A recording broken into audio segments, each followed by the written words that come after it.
Welcome to this GPnotebook video where we take you through the new CPD daily diary and show you some of the features that can help you complete your annual appraisal.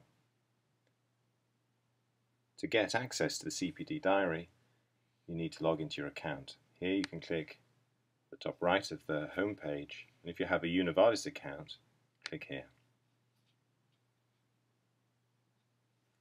Then the usual way, you'll be taken to the login page for the Univardis website, where you need to type in your email address and password,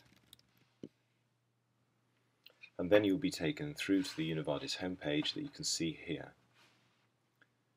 You're of course welcome to browse the wealth of content that's on the Univardis website.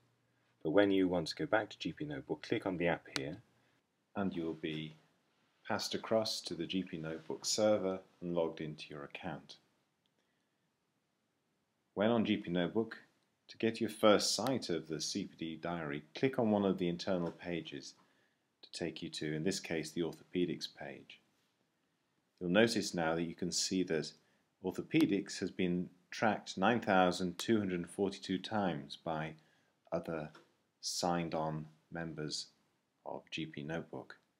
And this gives you an indication of how active the website is and how other doctors are using the CPD diary to keep a track of their reading of GPnotebook. The bulk of the features of the CPD diary, however, are found on the right-hand side of the screen here. Underneath the CPD diary title, we see this is my name and today's date, and you can see at the top there is the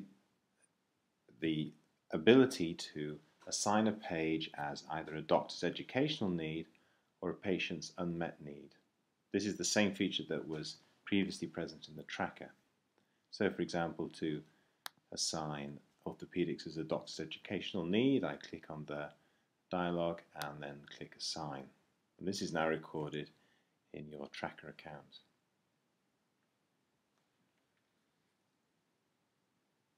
Below the den and pun assignments, we can see the next main feature, which is a list of the key CPD updates that have occurred on the site. Here we can see the top 5 most recent important changes to the website that have been undertaken by the authoring team.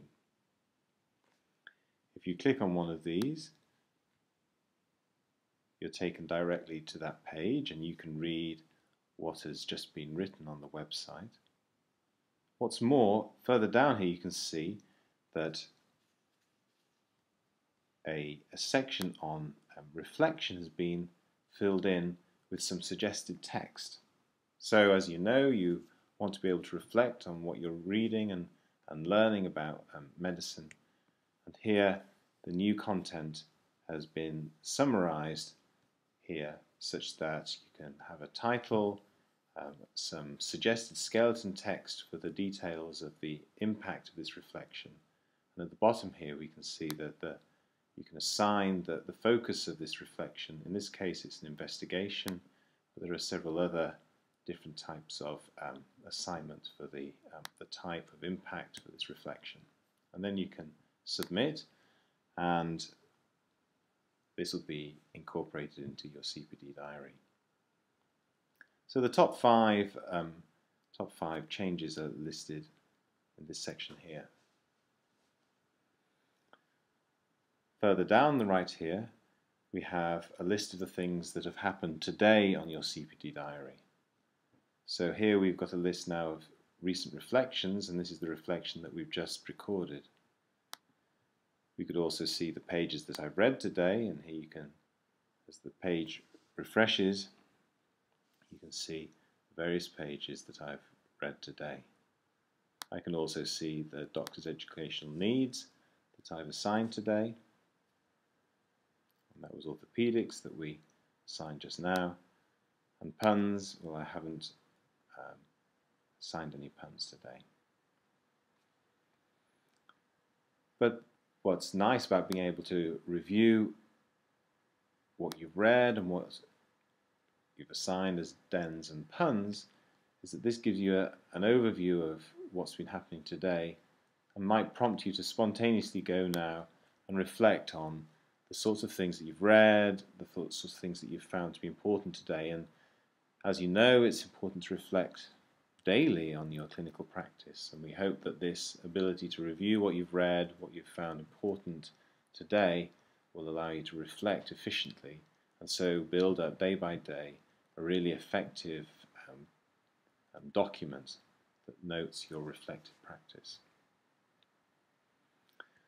As we go down now towards the bottom of the CPD diary, we can see that there is a section that estimates how many CPD points you've accumulated since the appraisal date that you've set up. You can see here that I've been assigned 21.5 CPD points, and this comes from the GPnotebook team estimating that each page of GPnotebook takes on average about 5 minutes to read, and that you need to read for an hour to gain 1 point. If you want to change the date of your last appraisal so that you can start counting points from a different date, you can choose the date that you'd like and click on Update. And so finally here, if you have any feedback to tell us about any suggestions or improvements that you'd like to see in the CPD diary, please type them here and submit them, and we'll take your suggestions very seriously and get back to you with what we're going to do. So if you want to see what all this information looks like, then this has been explained in previous videos that are linked to in this email. However, if you click on the tracker here, you can see the sorts of statements that you can get of your reading, and you can see you can download them as PDFs to your browser, or else have a PDF sent to you of the report by email.